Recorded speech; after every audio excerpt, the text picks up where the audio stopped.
हरे कृष्णा। हम श्रीमद् भगवद गीता के द्वितीय अध्याय गीता का सार इसके 61वें श्लोक को आज पढ़ रहे हैं।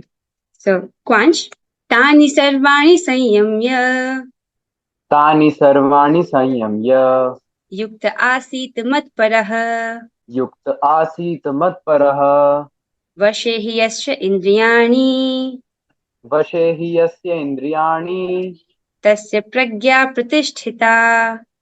तस्य प्रज्ञा प्रतिष्ठिता। बहुत सुंदर। धनिष्ठा माता जी। तानि सर्वाणि संयम्य तानि सर्वाणि सम्यय युक्त आसीत् मत्परः त आसीत् मत्परः वशे हि यस्य इन्द्रियाणि वस्य हि यस्य इन्द्रियाणि तस्य प्रज्ञा प्रतिष्ठिता। तस्य प्रज्ञा प्रतिष्ठिता। बहुत अच्छे धनिष्ठा जी, आप प्रयास कर रहे हो, आप अभ्यास कर रहे हो, दैट्स गुड। कौन करेगा? कनक माता जी। तानि सर्वाणि संयम्य तानि सर्वाणि संयम्य युक्त आसीत् मत्परः युक्त आसीत् मत्परः वशे हि यस्य इन्द्रियाणि वशे यस्य इन्द्राणि तस्य प्रज्ञा प्रतिष्ठिता। तस्य प्रज्ञा प्रतिष्ठिता। बहुत सुंदर। अब आगे बढ़ते हैं। इस श्लोक में भगवान क्या कह रहे हैं? जो इंद्रियों को पूर्णतया वश में रखते हुए इंद्रिय संयमन करता है और अपनी चेतना को मुझ में स्थिर कर देता है, वह मनुष्य स्थिर बुद्धि कहलाता है। दो चीज है यहाँ पर। पहला है वो अपनी इंद्रियों को पूर्णतया वश में करता है, और दूसरा क्या है कि वो उसे अपनी चेतना को भगवान में स्थिर करता है। तो दोनों जरूरी है। ओके, उस व्यक्ति को क्या कहते हैं कि वो स्थिर बुद्धि वाला व्यक्ति है। अब इस श्लोक को समझने से पहले पिछले श्लोक में हमने एक कथा डिस्कस की थी, सौबरी मुनि की कथा। कुछ भक्तों को उसमें वैष्णव अपराध समझ नहीं आया है, राइट? अच्छा है कि आपने मुझसे प्रश्न पूछा। देखिए, वैष्णव अपराध बहुत सूक्ष्म है, तो इससे पहले कि हम आज का जो श्लोक है उसे समझना शुरू करें, ये बात जो रह गई है उसको आप एक बार समझ लीजिए। ओके, वैष्णव अपराध बहुत सूक्ष्म होता है। उसको समझने के लिए एक उदाहरण आपको दिया जा रहा है, आप उसको समझिए। एक बार क्या होता है, रूप गोस्वामी जी एक लीला का स्मरण कर रहे हैं, राइट? उनको एक लीला स्फूर्ति हो रही है। वो लीला में क्या दर्शन कर रहे हैं कि राधा रानी फूल तोड़ना चाहती है, लेकिन जो फूल की डाली है वो बहुत ऊंची है। तो वो कोशिश करती हैं उस डाली तक पहुंचने की, लेकिन वो पहुंच नहीं पाती हैं, राइट? ऐसे वो बहुत प्रयास कर रही हैं। अब कृष्ण भी इसको देखते हैं, राइट? और वो क्या करते हैं, उस डाली को थोड़ा नीचे कर लेते हैं और नीचे करते हैं, इतना नीचे करते हैं कि राधा रानी अब उस टहनी को पकड़ के फूल तोड़ पाए। अब जैसे ही राधा रानी टहनी को पकड़ती हैं, कृष्णा डाली को ऊपर से छोड़ देते हैं। राधा रानी ऐसे झूलने लग जाती है। अब ये सब जब रूप गोस्वामी जी देख रहे हैं तो उनको ये लीला देख करके उनको हंसी आ जाती है, कृष्ण कैसे राधा रानी के साथ शरारत कर रहे हैं। अब उसी वक्त कृष्णदास नाम के एक वैष्णव वहां से गुजर रहे थे, राइट? अब वो लंगड़े थे। अब वो देख रहे हैं कि रूप गोस्वामी जी मुस्कुरा रहे हैं, तो उन्होंने ऐसा सोचा कि रूप गोस्वामी जी उन्हें देखकर मुस्कुरा रहे हैं, अर्थात उनका मजाक उड़ा रहे हैं कि वो लंगड़े हैं, राइट? अब रूप गोस्वामी जी जानबूझकर ऐसा नहीं कर रहे थे, वो तो लीला का स्मरण कर रहे हैं और वो देखकर मुस्कुरा रहे थे। लेकिन कृष्णदास जी ने ऐसा मान लिया कि मुझे देखकर हंस रहे हैं, और वो वहां से क्रोधित होकर चले गए। अब जैसे ही कृष्णदास जी इस प्रकार से क्रुद्ध होते हैं, तो रूप गोस्वामी जी का लीला स्मरण, लीला स्फूर्ति वहीं पर बंद हो जाता है। और जैसे उनको लीला का दर्शन नहीं मिलता, वो छटपटाने लगते हैं। विरह में, विरह की पीड़ा में वो छटपटाने लगते हैं। अब रूप गोस्वामी जी समझ नहीं पाती कि ये हुआ क्या, मैं क्यों लीला को नहीं देख पा रहा हूँ। तो वो सनातन गोस्वामी जी से पूछते हैं कि मेरे साथ ऐसा हो रहा है कि मैं लीला नहीं देख पा रहा हूँ। मैं सनातन गोस्वामी जी उनसे बोलते हैं कि जरूर ही कोई वैष्णव अपराध हुआ है। तो वो उन्हें सुझाव देते हैं कि आप एक वैष्णवों को प्रसाद पर आमंत्रित कीजिए। जो वैष्णव नहीं आएगा वही, उसी के प्रति आपका अपराध हुआ होगा। तो वो इस प्रकार से प्रसाद के लिए सभी वैष्णवों को आमंत्रित करते हैं। सभी ब्रज के जो संत हैं उसमें आते हैं, लेकिन कृष्णदास जी उसमें नहीं आते। तो रूप गोस्वामी जी समझ जाते हैं कि ये कृष्णदास जी ही हैं जिनके प्रति मुझसे अपराध हुआ है। तो उनके पास जाते हैं उनसे क्षमा याचना करते हैं और उनको बताते हैं कि वास्तविक कारण क्या था कि वो क्यों मुस्कुरा रहे थे। राइट। अब जब इस प्रकार से कृष्णदास जी सुनते हैं तो वो उन्हें क्षमा कर देते हैं। राइट। और फिर से उनकी जो लीला स्फूर्ति है वो चलने लगती है। तो आपने देखा कि रूप गोस्वामी जी ने जानबूझकर अपराध नहीं किया, फिर भी उनको अपराध लग गया। राइट। उन्होंने जानबूझ के नहीं किया था। तो जब वैष्णवों का अपराध अगर हो जाए तो क्या करना चाहिए, तो 3 चीजें बताई जाती हैं। ऐसे हम इस अपराध का पश्चाताप कर सकते हैं। पहला कि वैष्णवों से क्षमा याचना करें, जैसे रूप गोस्वामी जी ने कृष्णदास जी से क्षमा मांगी। राइट। उन्हें प्रणाम करना। और तीसरा है उन्हें कृष्ण प्रसाद परोसना। ठीक है। इस प्रकार से अगर हमसे वैष्णव अपराध हो जाता है तो हमें ये 3 चीजें करनी चाहिए। अब ब्रज के रसिक ये बताते हैं कि जब इस प्रकार से कृष्णदास जी उनसे क्रुद्ध हो गए थे और वहां से वो लौट गए थे तो उनका भी भजन रुक गया था। राइट। वो भी इससे परेशान थे कि मेरा भजन क्यों नहीं हो रहा है, क्योंकि उन्होंने भी अनजाने में इस बात को अपराध लिया था जो रूप गोस्वामी जी ने नहीं किया है। तो जब रूप गोस्वामी जी आए, उन्होंने क्षमा याचना की। राइट। उन्होंने क्षमा किया, तब दोनों का फिर भजन है वो स्वतः फिर हो पाया। ब्रज के रसिक ऐसा बताते हैं। आगे चलते हैं। आई होप अब आपको समझ आए कि जो वैष्णव अपराध बहुत सूक्ष्म होता है। तो सौबरी मुनि के केस में उन्होंने लक्ष्य वो मछली को संरक्षण दिया, लेकिन ऐसे करने में उन्होंने गरुड़ जी को भोजन करने से रोक दिया। इससे गरुड़ जी निराश हुए थे और उन्होंने गरुड़ जी को श्राप भी दिया था कि अब आप यमुना जी में नहीं आ सकते हो। तो इस प्रकार से सौबरी मुनि को अपराध लगा, क्योंकि उन्होंने गरुड़ जी को निराश किया, जो कि भगवान के महान भक्त हैं। समझ आ रहा है? राइट। कुछ भक्तों को ये बात नहीं समझ आई थी कल, इसलिए मुझे लगा कि आपको समझ आना चाहिए कि वैष्णव अपराध बहुत सूक्ष्म होता है। जरूरी नहीं कि हम उसे जानबूझ से करें। आगे चलते हैं। इस श्लोक में भगवान कहते हैं कि कौन सा व्यक्ति स्थिर बुद्धि है। ओके। अब तात्पर्य पढ़ते हैं। आज का तात्पर्य तो आपको तब समझ आएगा जब आप मत पर शब्द की व्याख्या समझ पाएंगे। उसके लिए हमको अम्बरीश महाराज की कथा समझनी होगी। चलिए शुरू करते हैं। अनुवाद और तात्पर्य कृष्ण कृपा मूर्ति श्री श्रीमद एसी भक्ति वेदांत स्वामी श्री प्रभुपाद द्वारा। प्रभुपाद जी इस तात्पर्य में हमें बता रहे हैं कि इस श्लोक में बताया गया है कि योग सिद्धि की चरम अनुभूति कृष्ण भावनामृत ही है। योग सिद्धि की हाईएस्ट अनुभूति क्या है? कृष्ण भावनामृत। जब तक कोई कृष्ण भावना भावित नहीं होता तब तक इंद्रियों को वश में करना संभव नहीं है। राइट। हम ऐसा नहीं कर सकते हैं कि इंद्रियों को रोक दें। जैसे विश्वामित्र जी का उदाहरण आता है, वो अपनी इंद्रियों को संयमित करने का प्रयास करते हैं, लेकिन 60,000 साल तक ऐसा करने के बावजूद भी वो उनका पतन हो जाता है। ओके। तो अगर हम सिर्फ स्टेप 1 करें कि इंद्रियों को संयमित करें और उनको कृष्ण की ओर ना लगाएं, राइट, उनको कृष्ण में स्थिर ना करें, तब इस प्रकार से इंद्रियों को संयमित करना असंभव है। ओके। जैसे अगर हमको एक बच्चे को बोलना है कि आप 1 घंटे के लिए इस कमरे में हमारा इंतजार करो, हमें बाहर जाना है, मान लीजिए बच्चे को एक घंटे के लिए कमरे में इंतजार करना है। अब उस बच्चे के लिए बहुत मुश्किल होगा, है कि नहीं? लेकिन अगर आप उसे कोई खिलौना दे दो, राइट, उसको कोई टॉय दे दो, तो उसके साथ वो आराम से खेल लेगा और 1 घंटे का उसको पता भी नहीं चलेगा। आप समझ रहे हो? तो उसी प्रकार से अपनी इंद्रियों को पकड़ के रखना मुश्किल है, लेकिन उनको कृष्ण की सेवा में एंगेज करना आसान है। ओके। जैसा कि पहले कहा जा चुका है, दुर्वासा मुनि का झगड़ा महाराज अम्बरीश से हुआ। ओके। क्योंकि वे गर्ववश महाराज अम्बरीश पर क्रुद्ध हो गए, जिससे अपनी इंद्रियों को रोक नहीं पाए। राइट। अब ये आ रहा है महाराज अम्बरीश का प्रसंग। राइट। वैसे आप में से कितने लोगों को राजा अम्बरीश की कथा नहीं पता? ठीक है, मैं देख रही कुछ भक्तों को नहीं पता है। राइट। ठीक है, हम इसे करेंगे। ओके। क्योंकि हमारा कोर्स जो है वो स्क्रैच से है, तो ऐसा ना हो कि किसी का कुछ छूट जाए। सो ये दुर्वासा मुनि और अम्बरीश महाराज का ये प्रसंग है कि वो क्यों क्रुद्ध हुए। दूसरी ओर यद्यपि राजा मुनि के समान योगी न था, किंतु वह कृष्ण का भक्त था और उसने मुनि के सारे अन्याय सह लिए, जिससे वह विजयी हुआ। राइट। अब जो लोग इस प्रसंग को जानते हैं वो तो समझ रहे हैं, अब जो लोग प्रसंग नहीं जानते वो सोच रहे हैं कि क्या हुआ है। तो हमको एक बार अम्बरीश महाराज की कथा करनी चाहिए। अब वो बहुत बड़ी कथा है, देखो शॉर्ट में भी हो सकती है, लेकिन उसमें बहुत सारी बातें हैं जो समझनी जरूरी है, ताकि आपको ये मत पर शब्द समझ आए। राइट। श्लोक में है ना, ऐसे मत पर युक्त आसीत मत पर।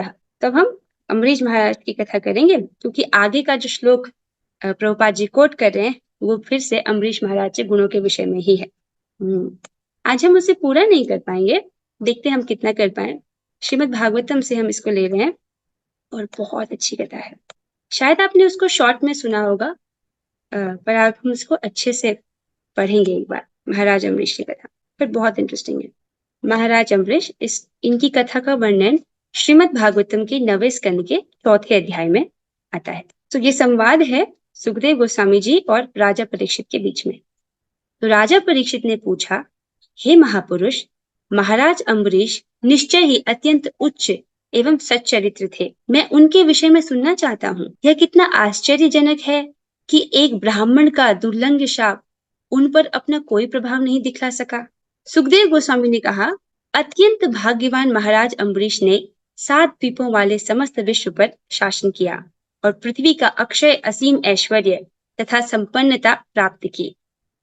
यद्यपि ऐसा पद विरले ही मिलता है, किंतु महाराज अम्बरीश ने इसकी तनिक भी परवाह नहीं की, क्योंकि उन्हें पता था कि ऐसा सारा ऐश्वर्य भौतिक है। यहाँ से सुखदेव गोस्वामी जी अम्बरीश महाराज के बारे में वर्णन करना शुरू करते हैं कि वो 7 द्वीपों के राजा थे, अर्थात पूरी पृथ्वी के राजा थे। राइट, ऐसे सिर्फ इंडिया, पाकिस्तान, ऑस्ट्रेलिया नहीं, पूरी पृथ्वी के राजा थे। लेकिन वो ये समझ रहे थे कि ये सारा ऐश्वर्य क्या है, भौतिक है। ऐसा ऐश्वर्य स्वप्न तुल्य है, वो सब कुछ स्वप्न जैसा मानते थे और अंततोगत्वा विनष्ट हो जाएगा, क्योंकि ये सब कुछ टेम्पररी है, कुछ समय के लिए है। राजा जानता था कि कोई भी अभक्त ऐसा ऐश्वर्य प्राप्त करके प्रकृति के तमोगुण में अधिकाधिक प्रविष्ट होता है। राइट, इस प्रकार का ऐश्वर्य प्राप्त करने पर व्यक्ति क्या करता है, वो भोगों में पड़ जाता है। लेकिन राजा के साथ ऐसा नहीं था। महाराज अम्बरीश भगवान वासुदेव के तथा भगवत भक्त संत पुरुषों के महान भक्त थे। इस भक्ति के कारण वे सारे विश्व को एक पत्थर के टुकड़े के समान नगण्य मानते थे। जैसे एक पत्थर का टुकड़ा, उसकी कोई वैल्यू नहीं होती, वो अपने पूरे राजपाट को वैसा ही मानते थे। विश्व को महाराज अम्बरीश सदैव अपने मन को कृष्ण के चरण कमलों पर ध्यान करने में, यहाँ से उनके गुणों का वर्णन हो रहा है जो कि आज की टीका में प्रभुपाद जी ने रखा है। महाराज अम्बरीश सदैव अपने मन को कृष्ण के चरण कमलों का ध्यान करने में, अपने शब्दों को भगवान का गुणगान करने में, अपने हाथों को भगवान का मंदिर झाड़ने बुहारने में तथा अपने कानों को कृष्ण द्वारा या कृष्ण के विषय में कहे गए शब्दों को सुनने में लगाते रहे। वे अपनी आंखों को कृष्ण के अर्चा विग्रह, कृष्ण के मंदिर तथा कृष्ण के स्थानों यथा मथुरा तथा वृंदावन को देखने में लगाते थे। वे अपनी स्पर्श इंद्रियों को भगवत भक्तों के शरीरों का स्पर्श करने में, अपनी घ्राण इंद्रियों को भगवान पर चढ़ाई गई तुलसी की सुगंध को सूंघने में, घ्राण इंद्रिय अर्थात नाक, और अपनी जीभ को भगवान का प्रसाद चखने में लगाते रहे। तो ये जो उदाहरण यहाँ पर प्रस्तुत किया जा रहा है, यही सबसे श्रेष्ठ और सरल विधि है इंद्रियों को वश में करने की। उन्होंने अपने पैरों को पवित्र स्थानों तथा भगवत मंदिरों तक जाने में, अपने सिर को भगवान के समक्ष झुकाने में और अपनी इच्छाओं को 24 घंटे भगवान की सेवा करने में लगाया। निसंदेह महाराज अम्बरीश ने अपनी इंद्रिय तृप्ति के लिए कुछ भी नहीं चाहा। तो वो सब कुछ किस लिए करते थे, भगवान श्री कृष्ण की प्रसन्नता हेतु करते थे, और इस प्रकार वो अपने 24 घंटों को बिताते थे भगवान की सेवा करते हुए। वे अपनी सारी इंद्रियों को भगवान से संबंधित भक्ति के कार्य में लगाते रहे। भगवान के प्रति आसक्ति बढ़ाने की और समस्त भौतिक इच्छाओं से पूर्णतः मुक्त होने की यही विधि है। राइट, तो उसके लिए कोई हाको डाको करने की जरूरत नहीं है, बहुत सिंपल चीजें बोली जा रही है, इनको करना है। राजा के रूप में अपने नियत कर्तव्यों का पालन करते हुए महाराज अम्बरीश अपने राजसी कार्यकलापों के फलों को सदैव भगवान कृष्ण को अर्पित करते थे, जो प्रत्येक वस्तु के भोक्ता हैं और भौतिक इंद्रियों के बोध के परे हैं। तो वो क्या करते थे, अपने राजसी कार्यकलापों के जो फल आता था उसको भगवान को अर्पित करते थे। वे निश्चित रूप से निष्ठावान भगवत भक्त ब्राह्मणों से सलाह लेते थे और इस प्रकार वे बिना किसी कठिनाई के पृथ्वी पर राज्य कर रहे थे। ठीक है, आई थिंक स्पष्ट है, मैं सीधे पढ़ रही हूँ। महाराज अम्बरीश ने उस मरुस्थल में अश्वमेध यज्ञ जैसे महान यज्ञ संपन्न किए, जिसमें से होकर सरस्वती नदी बहती है, और समस्त यज्ञों के स्वामी भगवान को प्रसन्न किया। तो वो यज्ञ भी करते थे, अश्वमेध यज्ञ। ऐसे यज्ञ महान ऐश्वर्य तथा उपयुक्त सामग्री द्वारा तथा ब्राह्मणों को दक्षिणा देकर संपन्न किए जाते थे। अश्वमेध यज्ञ एक बहुत बड़ा यज्ञ होता है, राइट, जिसमें क्या होता है, एक घोड़े को पूरे पृथ्वी पर घुमाया जाता है, राइट, बहुत बड़ा यज्ञ होता है, उसमें बहुत सामग्री लगती है और वो दक्षिणा भी दिया करते थे। और इन यज्ञों का निरीक्षण वशिष्ठ, असित तथा गौतम जैसे महापुरुषों द्वारा किया जाता था। तो ये कौन है?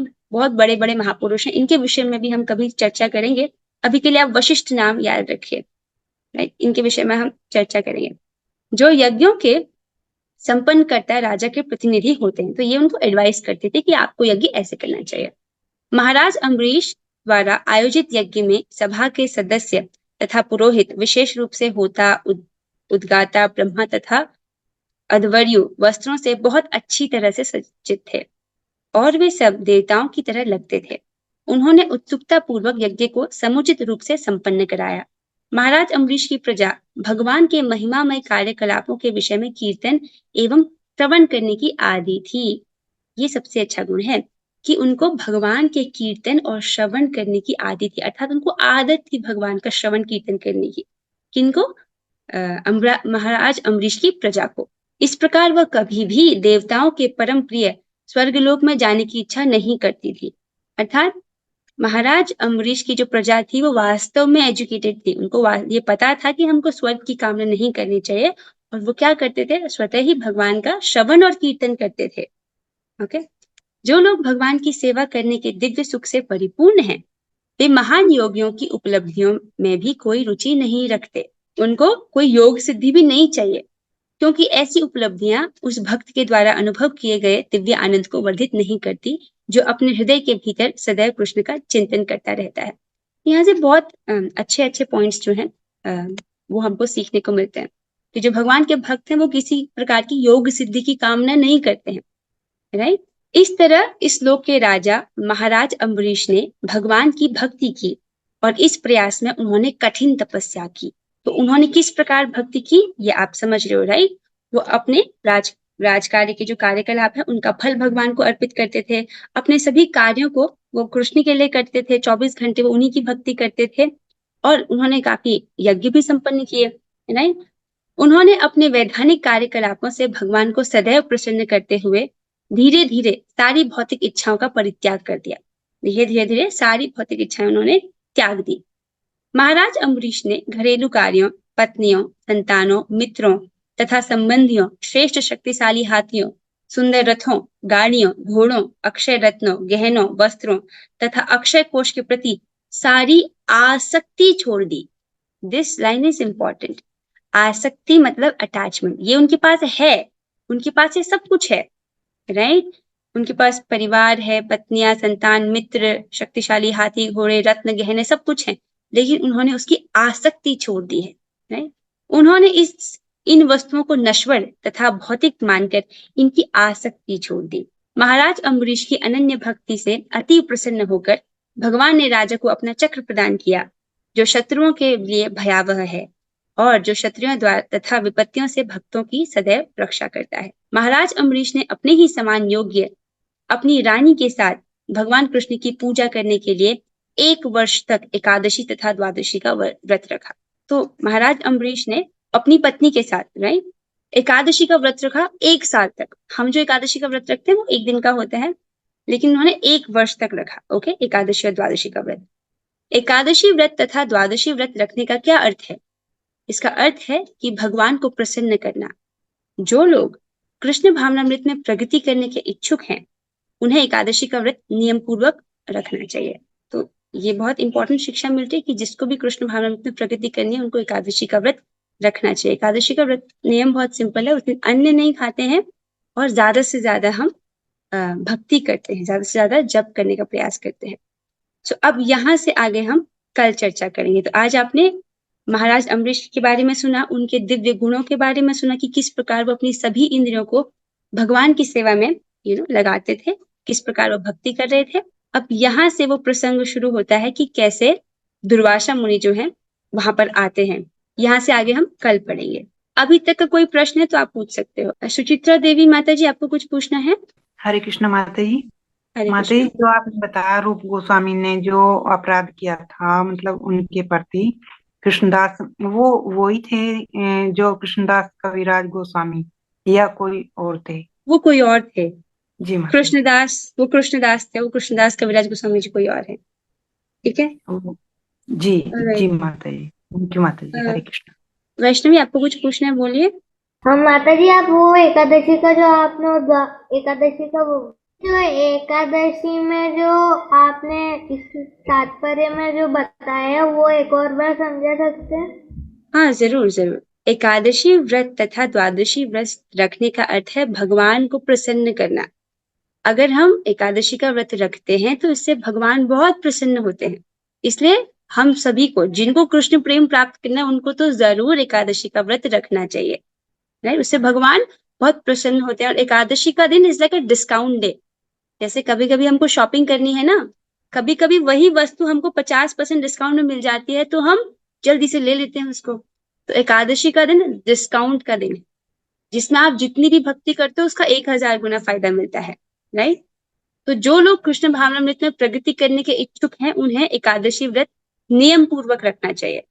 अभी भी कुछ प्रश्न पूछने, बोलो। और माता जी आप थोड़ा द्वादशी के बारे में बता सकते हैं? अच्छा, द्वादशी एकादशी के नेक्स्ट डे पर होता है, राइट। उस दिन एक समय होता है, पारण टाइम, उस समय पर आपको एकादशी का व्रत तोड़ना होता है, right. That is what you have to take care.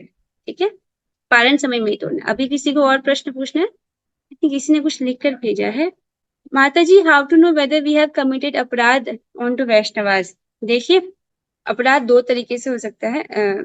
देखिए, जब हम अपराध करते हैं शुरुआत में, जब हम एकदम शुरू कर रहे हैं ना, तब इस लाइक कि हम एक इन्फेंट जैसे शुरू कर रहे हैं। जैसे मान लो, इस उदाहरण से समझो आप, एक छोटा बच्चा है 10 महीने का, राइट। अब वो माँ की गोद में बैठा है, ठीक है। तो उसने माँ की गोद में ही सुसु कर दिया है। तो माँ उससे गुस्सा नहीं होती है, वो समझ रही है कि इस छोटा बच्चा को पता नहीं कि क्या कर रहा है। तो उसको गुस्सा नहीं करती, उसको प्यार करती है, राइट। उसको नहला धुला देती है, सब ठीक है। लेकिन अगर कोई बच्चा कर दे 10 साल का यही हरकत, तो माँ उसको 2 थप्पड़ भी मारेगी कि तुझे ये नहीं पता नहीं कि तुम क्या कर रहे हो, राइट। तो जब हम भक्ति शुरू कर रहे हैं तो वो समझ रहे हैं कि अभी इनको पता नहीं कि ये कर क्या रहे हैं, तो वो भी हमको टॉलरेट करते हैं।